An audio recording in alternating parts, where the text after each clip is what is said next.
కాకినాడ జిల్లా జగ్గంపేట నియోజకవర్గం జగ్గంపేట ఎస్సీపేటలో ఏర్పాటు చేసిన భారీ గణనాథుడిని నిమజ్జనానికి తరలించారు. శ్రీ వరసిద్ధి వినాయక 21వ నవరాత్రి మహోత్సవాలు పురస్కరించుకుని ఎస్సీపేటలో ఉత్సవ కమిటీ సభ్యులు 15 అడుగుల గణనాథుడిని నెలకొల్పారు. 14 రోజుల పాటు విశేష పూజలు చేశారు. గణనాథుని పందిరి వద్ద భారీ అన్న సంతర్పణ నిర్వహించారు. నవరాత్రులు ముగిసిన అనంతరం తీన్మార్ డీజే డ్యాన్సుల మధ్య గణనాథుడిని గ్రామంలో ఊరేగించి నిమజ్జనం చేశారు. పిల్లలు, మహిళలు, యువత పెద్ద సంఖ్యలో పాల్గొని సందడి చేశారు. చవితి ఉత్సవాలకు సహకరించిన స్థానికులకు ఎస్సీపేట యువత ధన్యవాదాలు తెలిపారు.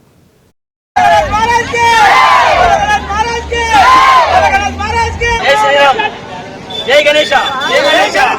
2003 నుంచి ప్రారంభం చేశామండి వినాయక చవితి. ఇప్పటికి 21 సంవత్సరం జరిగింది. అంగరంగ వైభవంగా గ్రాండ్గా చేసుకుంటూ వచ్చాం.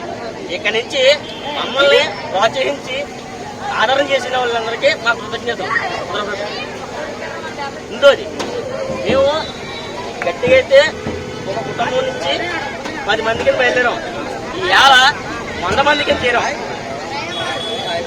మాకు ఆదరించిన సీడి గారు, ఊరు స్వామి గారు, తర్వాత పట్టపల్లి సందీప్ గారు, కిరణ్ గారు, ఇలాగా ఒకరి తర్వాత కొండ సత్యయ్య గారు, సైట్ ఇచ్చింది కొండ సత్యయ్య గారు.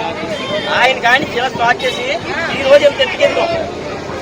ఇక రోజు ఇక్కడి నుంచి ఇంకా పెరగాలని, భారీ ఎత్తున చేయాలని